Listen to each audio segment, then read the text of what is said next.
Hello, I'm Rich Edwards. I'm the lead designer on Evil Genius 2 at Rebellion. And welcome to it, Rich. We're happy to have you. Of course, Evil Genius 2, winner of Shacknews Best Strategy Game of 2021. That has been an honest highlight. It has been absolutely, it was amazing to see that come through, honestly. When you put so much, and the whole team is genuinely like bowled over by this because we put so much work and so much love into this game. To see that picked up and noticed has just been amazing. So thank you on behalf of everybody that's worked on this. Thank you very much. Absolutely. And like you can see it too in Evil Genius 2. Like this was the original game came out in about 2004, correct? Yes. And this was an over a decade labor of love and expanding all of the things that people loved about that original game while also keeping the things that were so important to that experience intact. And like where do you even begin in that endeavor to expand upon that and also keep it so everything that was iconic there? So you played the first game a lot. That was the first thing that we asked anybody joining the team to do, was to just go back and play that first game. It's also worth knowing that I was one of the people who played it way back in 2004. I have a copy of it in its disc sitting on my desk, and I am very happy to actually sort of put the console release next to that and say, you know, all these years later, I was involved in making the sequel. We loved that first game, and we spent a lot of time looking back at that. And then to update that and bring that to a modern audience, obviously we then needed to spend a lot of time looking at similar games in that genre, similar sort of things that came in the years between Evil Genius 1 and EG2, Evil Genius 2. So that amount of time that has passed, there's been so many good games, so many things that we can just look at and use as guideposts, essentially, in trying to bring together the best game that we possibly can. And hopefully Evil Genius 2 has shown all of that in its DNA, and has given those experiences to every player. Are there any inspirations in particular in that time between Evil Genius 1 and 2 that you look to, that you think this was cool, this was something I want in this game, this was something that I very much want to add to this? So it would be remiss of me not to mention something like 2 Point Hospital, which obviously also revitalized the franchise. Like looking back at the original Team Hospital, the way that came out and added a sense of fun and character to it, that was something which was absolutely stunning to see. Like midway through our development, when we could see that game come out, sit down and play it, and go, yes, there is still, there is an audience out there who want these games, who still want to be playing this, and it was just nice to see a similar game coming out at that time. I would also say that the Jurassic World Evolution had a big steering for a lot of us, because that game is so slick. It does a lot of things very nicely, very well. And frankly, when things start to go wrong in that game and everything breaks loose and you start to get this nice sense of chaos, that's something that we were hoping to bring as well to Evil Genius 2, particularly in something like our Traps network. So it was great to be able to sit down and look at these 2 games as well, and just see what we could learn from them at the time. And I really just love how choice expanded in Evil Genius 2. Like you definitely had like choices in Evil Genius 1, but like even just like the consequences for your choices in Evil Genius 2 are so cool. Like if you don't take the robot, then it sets off this whole line of like events that you have to like contend with an all new different threat that you otherwise wouldn't see if you just took her as a henchman in the first place.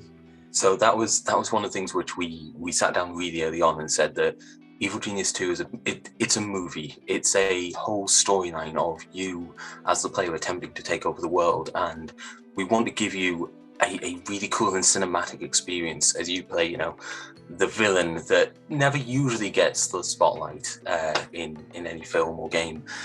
So we want to make sure that we are giving you that experience.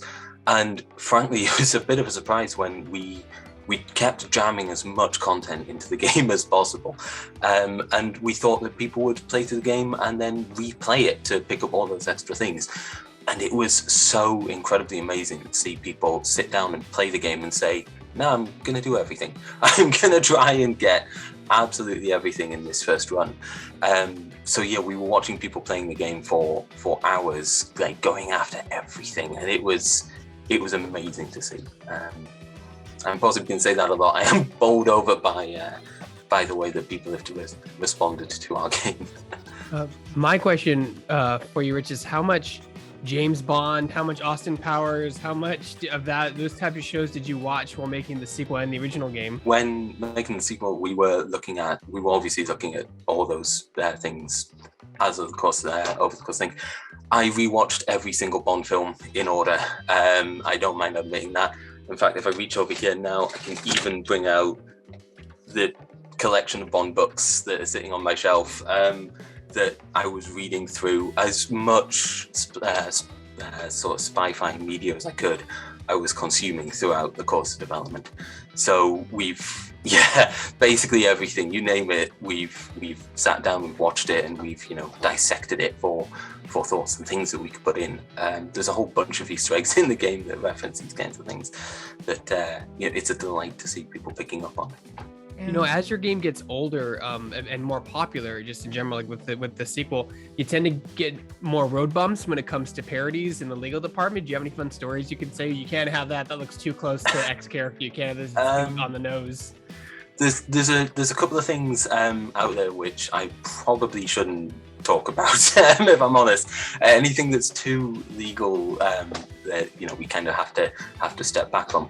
But there have been a number of things that we've really wanted to just cram in and get in there. And I think we've had to be very careful in a number of places, not to stumble into anything or upset any legal IP. But the Super Agents is the one which I'll say that I absolutely love.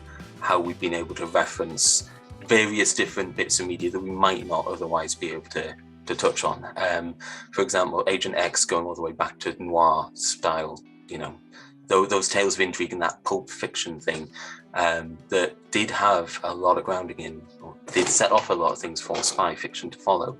Being able to reference that in Agent X was incredible. That's one of the things which I'm most proud on, is the fact that we've been able to touch on a number of different bits of media through those super agents by letting them each embody something different about the genre.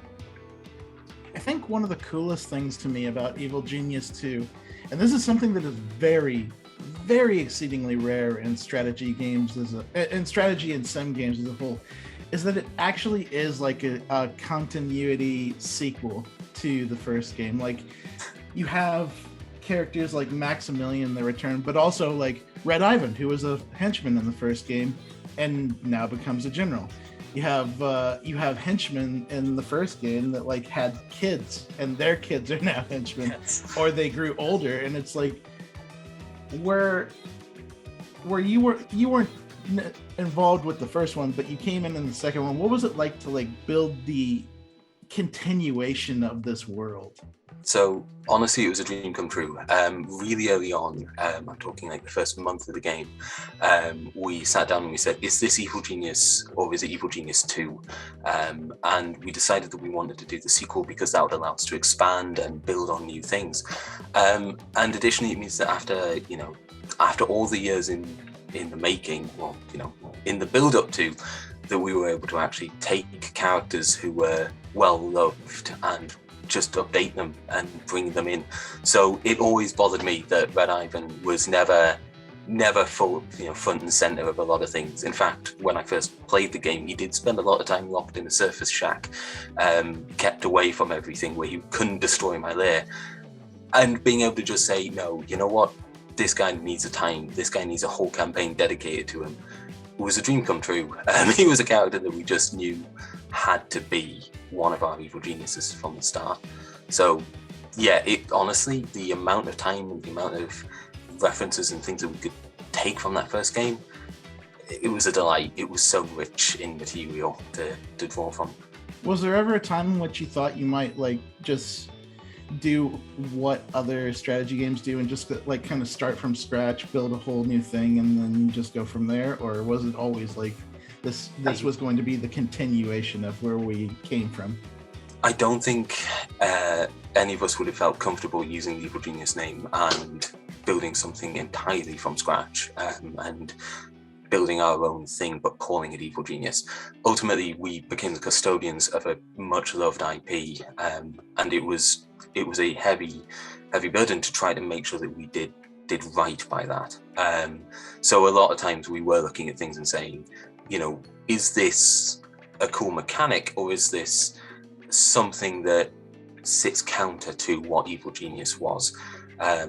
It was a tough line to walk, I'll admit, in a few places, but I think we did a really good job of having those conversations and making sure that we were building Evil Genius 2 rather than something generic with the Evil Genius brand applied to it after the fact. And that does bring up an interesting point, because while a lot of people enjoyed Evil Genius 2 when it first came up, it didn't fully hit the mark for everyone. And I think a big part of this game's success story, and a big part of why this game came up in our awards, is y'all just continue to listen and continue to work and continue to progress. And can you speak a little bit to just like that rolling with the punches, improving upon what you had, and just like building it up into this thing that more people enjoyed? So when we released the game, there was a large number of people who really loved it and gave us good feedback and gave us constructive criticism on the kinds of things that they wanted to see in an Evil Genius sequel. And to be entirely fair to them, they'd had, you know, nearly 17 years of building up what an Evil Genius 2 game should be, you know, outside of that before this hit the market.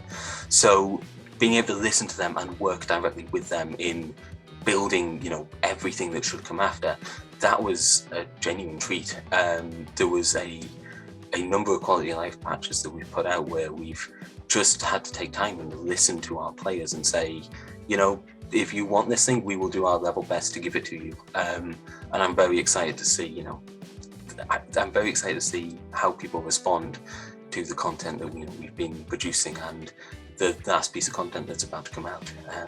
Can you speak a little bit to what happens now? Like, where do we go in 2022 with the Evil Genius franchise?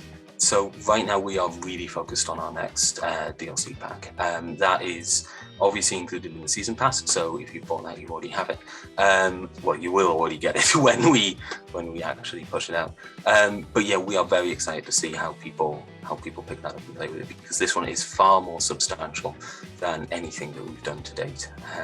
It's going to come with a huge number of new things that as I say, when players get their hands on it, they are going to be overwhelmed, hopefully, with the amount of content that we're giving you in this patch. Or in this DLC. So to kind of expand on what TJ asked is, so you got the new DLC coming out. What's next for your studio in general? Are you guys doing a sequel to Evil Geniuses 3? Are you guys doing work for hire? Are you guys doing something completely different? Anything you can tell us on that front? I'm afraid there's nothing that I can speak to on the studio front. There's obviously Rebellion is a large studio. We do a lot of different games in a lot of different places. So I'm not able to speak openly about anything that is there, but I do know that it is an exciting time to be at Rebellion, and I'm afraid that's all I can say, Neil. Yeah. Do you think you guys being in the UK gives you an advantage in making a game like this? Because that's the home of the super spies, you know, is London, Britain. Absolutely. To be fair, we did spend a couple of days out on the streets looking for those super spies, because, you know, when you watch the films, they're always out there. They're always there.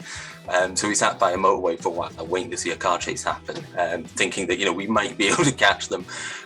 Unfortunately, no, we weren't able to capitalize on catching an actual real-life super spy. But yeah, it's one of those things where it's sort of everywhere we look, right? Like, there's a lot of culture, a lot of movies and a lot of TV shows that, you know, are here and are based in the UK that we've that some of the team have grown up with. I should stress that we are a multicultural team. We recruit from across the globe, so being able to bring in those additional voices was absolutely wonderful. In sort of getting that global super spy thing going. We ultimately wanted to create a game with world domination as the goal. So looking further afield was absolutely one of the things we wanted to do. Coming into Evil Genius 2, you were kind of a super fan, and you got to pursue like a lot of dreams that like you wanted for that franchise and that IP. Is there anything in particular following the launch of and the current content of Evil Genius 2 that you think that you would like a wish list for yourself that you would want to pursue in this series? Something that you couldn't pursue in Evil Genius 2, whether due to time constraints or whether due to like technical limitations? So I'll say the thing that I was most thrilled about being able to update and refresh was the loot items in Evil Genius 2. Obviously, as a tremendous super fan of that first game, I always felt the loot items were absolutely incredible to have lying around the lair, but they always felt just slightly short of where I wanted them to be. So obviously coming into Evil Genius 2, we were able to punch them up and give them all brand new uses, and try to make them as unique as possible. And in the new pack that's about to come out, we've been able to add in a couple of new loot items that I am very excited to see people get their hands on. Mostly because this is genuinely new stuff. We're adding a whole bunch of new systems to the game that should hopefully give you more stuff to play, give you an excuse to go back and re-experience the original campaigns, as well as the new campaign that we're bringing out alongside this. So once you've got all this content in your hands, it's the loot items I would go back to almost every single time and say that this was the bit that we really wanted to bring up. But honestly, I think we've hit everything that we really wanted to get into the game. There hasn't really been anything that we've had to cut because of time constraints or because of reasons. It's been a labour of love for our team. So everything that we wanted to get into the game, we've been putting in. Particularly over the course of the last year as well, we've had that great opportunity to listen to our community and build the content that we want to build and the content that they want to see. Do you have any further questions, Greg? No, I think that's everything. Okay, I have one more. Do you have a acceptance speech, or do you just want to wing it? Prepared for the Shacknews strategy game of 2021. Honestly, I wish you'd asked this question when I first saw the announcement, because what you would have got from me is about 10 minutes of stunned silence. It was something that I got a message from somebody to check with a direct link to it, clicked it, and it was just like, this is the nicest way to sort of kickstart my day, was waking up and seeing this bit of news. And yeah, the team were absolutely thrilled to see it. We are absolutely, we're grateful. We are so grateful that people have responded to the game in this way, and it's lovely, honestly. It's probably showing that I haven't written an acceptance speech. I'm beginning to wish I had, but yeah, we are genuinely bowled over, and this is just so great to see. We've had an absolute blast developing the game, and I'm hoping that people have an absolute blast playing it.